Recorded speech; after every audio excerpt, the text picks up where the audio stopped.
ألم يأن للذين آمنوا أن تخشع قلوبهم لذكر الله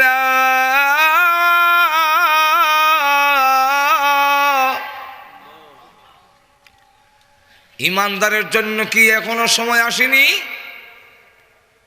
আল্লাহর জিকিরের দিকে তার দিল নরম হয়ে একটু ঝুঁকে পড়বে। ইন্নাল্লাযীনা ক্বালু রাব্বুনাল্লাহ,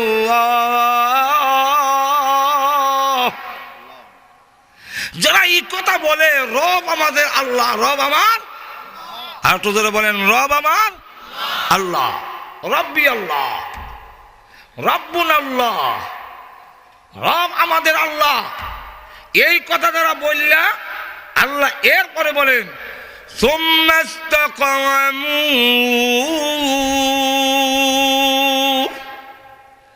এর উপরে অবিচল অটল অনড় যে থাকে, কোন অবস্থায় লড়াচড়া নাই, তাহলে কি হইব? আল্লাহ বলেন তার মরণের সময় তাতানাজ্জালু আলাইহিমুল মালাইকা,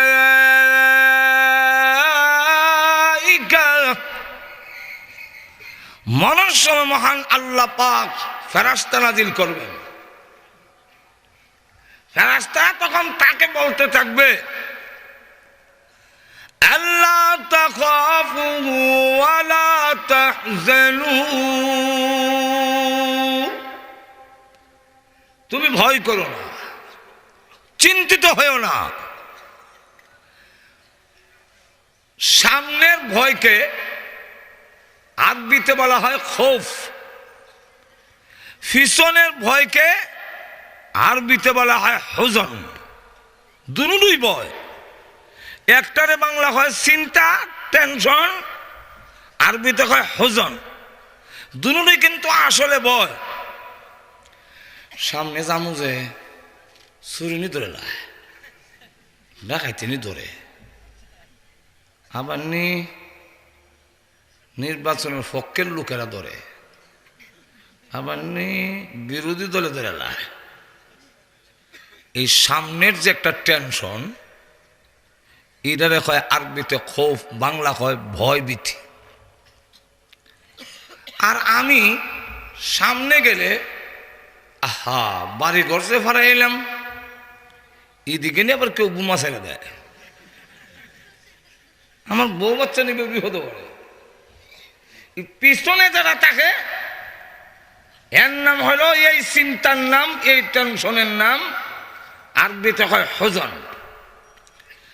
রাস্তা তখন বলবে যে ভয় করো না, সামনের তোমার জন্য সামনের ভয় নাই, কবরে হাসরে ফুলতরাতে কোথাও তোমার ভয় নাই, পিছনে তোমার কোনো টেনশন নাই। বলে কেন? তোমার পৃথিবীর থেকে বিদায় হয়ে গেলে তোমার সন্তান কি খাবে, কেমনে চলবে, এদের জিম্মাদার কে নিবে, এই চিন্তা তোমার দরকার নাই। তোমার সন্তান পরিবারের জিম্মাদার এখন থেকে স্বয়ং আল্লাহ হয়ে যাবেন। কে হয়ে যাবেন? বলবো এক ঘটনা, আর একটু জোরে বলেন।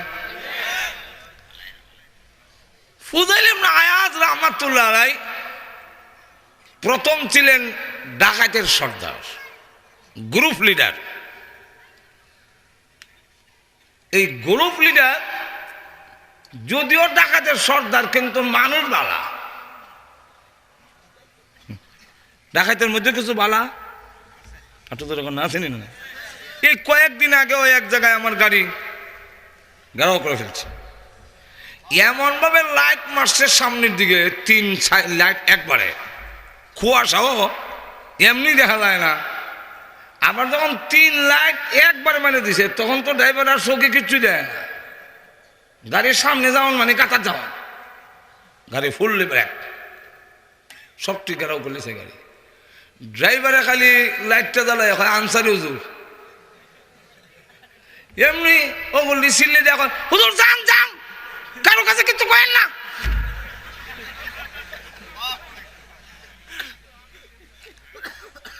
এই যে তার এত বড় ফান বাচ্চিল ব্যারিকেড, শিকার দরবার কত বড় একটা বান দিছি, আমার কারণে পুরো বান ভেঙে গেল। কিন্তু এর ফলে যে সম্মান করলো, এতে বোঝা যায় এটা বাবা মানুষের সন্তান। আর তো জোরে কম।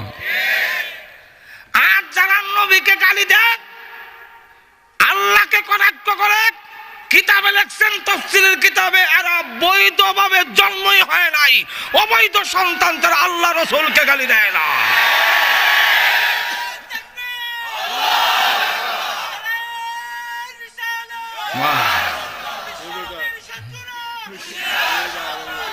মাশাআল্লাহ, বোঝা যায় সব দলে আছে, তেমন দরকার।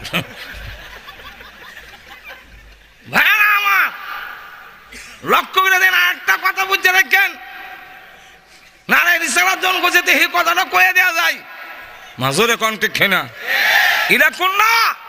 এখান থেকে এই বছর থেকে শিক্ষা গ্রহণ করেন, সত্যিকার আশিক রাসূল কারা তারা বুঝতে হবে, যারা আল্লাহ এবং রাসূলকে কটাক্ষ করলে প্রয়োজনে শরীরের তদারক্ত নয়, জান উৎসর্গ করে দেখ, আমার জীবন দিতে পারি, আমার জান উৎসর্গ করতে পারি, আল্লাহ এবং তার রাসূলের অবমাননা বরদাস্ত করতে পারি না, এই কথা যারা বলে তারাই হলো সত্যিকারের আশিক রাসূল।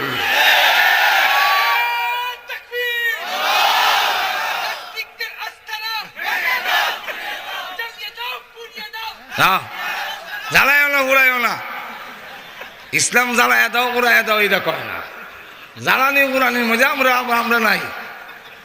জোরে কোন ঠিক কিনা? আর তো জোরে বলেন। আমরা যদি খালি ঐক্যবদ্ধ হই, জ্বালানো লাগবে না, উড়ানো লাগবে না। এদেশের তৌহিদি জনতা, এদেশের ৯৭ জন মুসলমান, এদেশের সমস্ত মুসলমান যদি অঙ্গীকার করে যে ইমানে আসি, ইমান নিয়ে মারব, তাহলে নাস্তিক মোরতাদরা আর ভাঙতে হবে না, পালাই আমাদের উড়াতে হবে না, ওরাই জুতা মুজালায় ফালায় ভাগতে বাধ্য হয়ে যাবে। লক্ষ্য করে দেখেন, যারা রসুলের মহব্বতে, ও ভাইয়েরা একটু চিন্তা করেন, মুক্ত চিন্তা, যারা রসুলের গালি শুনলে, আল্লাহকে গালি দিলে, হেরা একটা হাসিও দেয় না, কিন্তু রসগোল্লা খায়, জিলাপি খায়, রবিউল আউয়াল আইলে মিছিল লয়ে রাস্তায় বাইর হয়, নবীর মহব্বতে আর থাকতে পারি না রে, উল্টা কুই দেয়। কিন্তু রসুলকে কেউ গালি দিলে এরা একটা হাসিও দেয় না, তাহলে বোঝা গেল আশিকের রসুল না আশিকের জিলাপি রসগোল্লা। আর তো ধরে বলেন, আর তো ধরে বলেন, তাহলে আশিক কারা চিন্তা হবে? আশিক হলো তারা যারা রসুলকে রসুলের জন্য রক্ত দেয়, জান উৎসর্গ করে দেয়, রসুলের অবমাননা বরদাস্ত করবে না। আর একটু ধরে বলেন, কারা রক্ত দিয়েছে, কারা জান দিয়েছে, এটা আপনারা বাড়িতে গিয়ে ঘুমাইয়া চিন্তা করেন, বাকিটা আর হয়ে লাভ নাই। জোরে কোন ঠিক কিনা?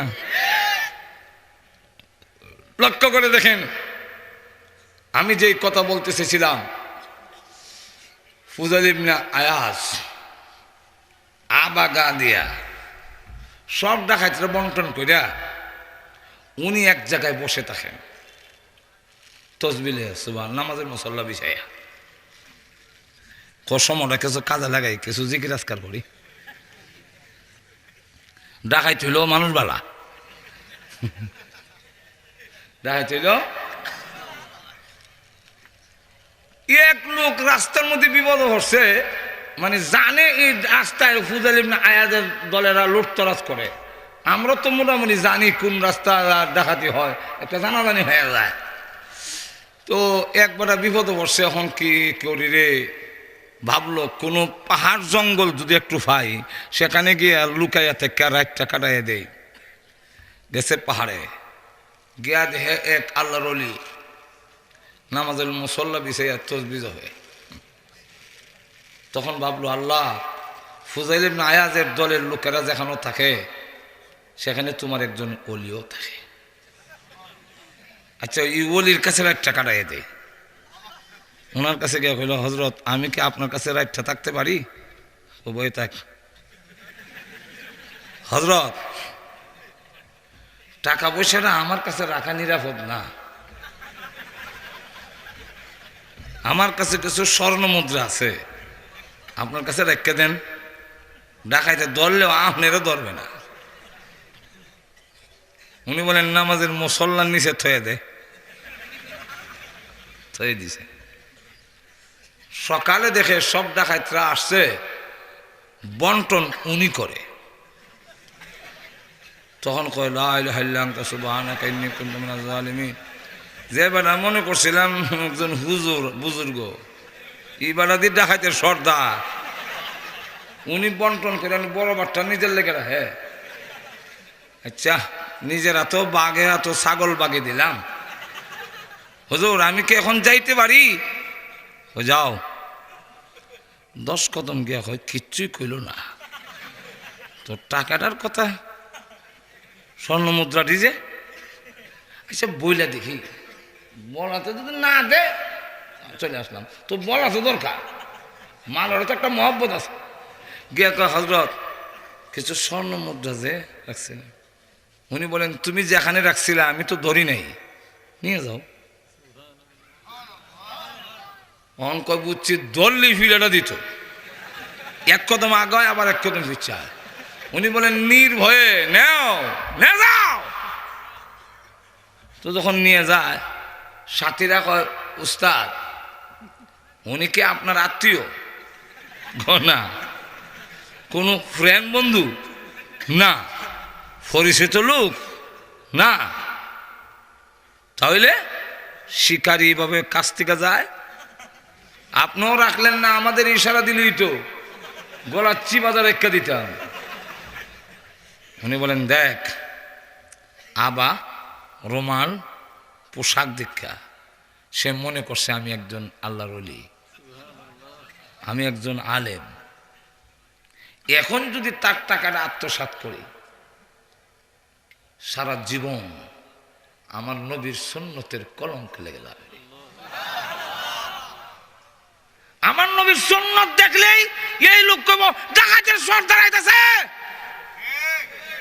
আর একটু জোরে বলে। আমি যখন আমার ডাকাতি করি, পোশাক পাল্টায় নেই, এই সুরতে করি না। আমি খারাপ হতে পারি, কিন্তু আমার কারণে নবীর সুন্নতের দাগ লাগবে তা হতে পারে না। চলে দাও, চলে দাও। আল্লাহ ডাক দে বলেন ফেরেশতারা হেদায়েতের খাতাটা কই? ফুজাইল ইবনে আয়াজের নামটা উঠাও। হন হেদায়েত একটা উসিলায় হয়, বাড়ি যায়। তো এক কারি সব সকালে কোরআন শরীফ পড়তেছে, আর উনি রাস্তা দিয়ে যাইতেছে। আল্লাহর কি মজি পড়তে পড়তে ওই আয়াত পর্যন্ত আইছে। যখন উনি কাছে দিয়ে যায়, তখন আয়াতটা পড়ে। এই সময় কি ইমানদারের এখনো আসেনি? ফুজাইল ইবনে আয়াজ কয় এই কথা তো কারি সাহেব আমারই কইতাছে, আমি তো ইমানদার। এমনি ঘুরে গেছে, দরজায় গিয়া খটখটানি দিছে। কারি সাহেব কে? দরজা খুললেই দেখবে আমি কাটা। কোন নামটা বলেন, নাম বলেন কে আপনি? আমার নাম ফুজাইল ইবনে আয়াজ। ইন্না লিল্লাহ। ওস্তাদ দরজা খুলে দিচ্ছি, মনে হচ্ছে বেঙ্গালি। দরজা খুললে দেখে নাদুস নুদুস চেহারা, চোখ লাল, উন্মুক্ত তরবারি। আয়াতটা যে পড়ছিলেন ওই আয়াতটা আবার পড়েন। কারি সাহেব কাঁপতে কাঁপতে কয় আল্লাহ এত সকালে ফুজাইল ইবনে আয়াজের সুরতে আজরাইল আমার গরো ফাটাই দিছ। এই ডাকাত বেটা কি এর কোরআন শুনতো, না জানি কোন অপরাধ আমার হইছে, এখন তো কাটে লিব। বই নিয়ে পড়ে আলাম ইয়ানি লিল্লাযীনা আমানু আন তাখশা কুলুবুহুম লিযিকরিল্লাহ।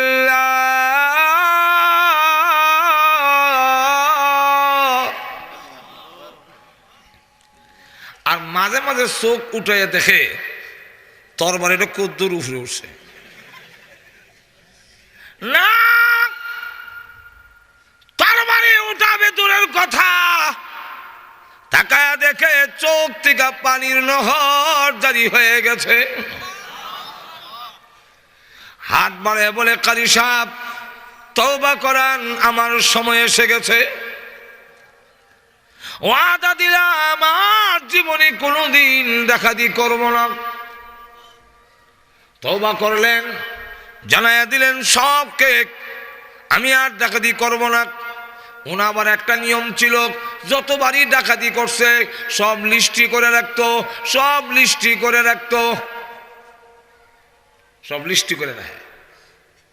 এখন তওবা করে আর যত জায়গার নাম জানা আছে সবের টাকা ফেরত দেয়। ফুজাইল তওবা করেছে, এলান করে হাঁটে ঘাটে ফুজাইল ইবনে আয়াজ তওবা করেছে, ফুজাইল ইবনে আয়াজ তওবা করেছে। এই কথা যখন বলা হয় তখন লক্ষ্য করে দেখেন সবগুলো দিতে দিতে আমার বলার উদ্দেশ্য হইল, ঘটনাটা বলা উদ্দেশ্য নয়, এখান থেকে একটা পয়েন্ট আনা হইল উদ্দেশ্য। উনি সবগুলো বিতরণ করতে করতে এমন অবস্থায় গিয়েছেন যে দুইটা মেয়ে বিয়ে দেওয়ার উপযুক্ত, কিন্তু টাকা নাই। মরার সময় গনে এসেছি, ওনার স্ত্রী কান্দে আর বলে, স্বামী হ্যাঁ, সমস্ত ধন সম্পদ সবগুলো বিতরণ করে দিলেন, এখন কি করা? আপনি মারা গেলে দুই মেয়ে নিয়ে আমি কি করব? তখন তিনি বলেন, স্ত্রী গো, আবু কুবাইস পাহাড়ে গিয়া দাঁড়াবে, আমার দুই মেয়েকে নিয়ে যাবে আর বলবে, আল্লাহ তুমি না বলেছো আল্লাহ তাখাফু ওয়ালা তাহজানু, ভয় করো না, চিন্তা করো না, তোমার সন্তানের জিম্মাদার আল্লাহ হয়ে যাবে।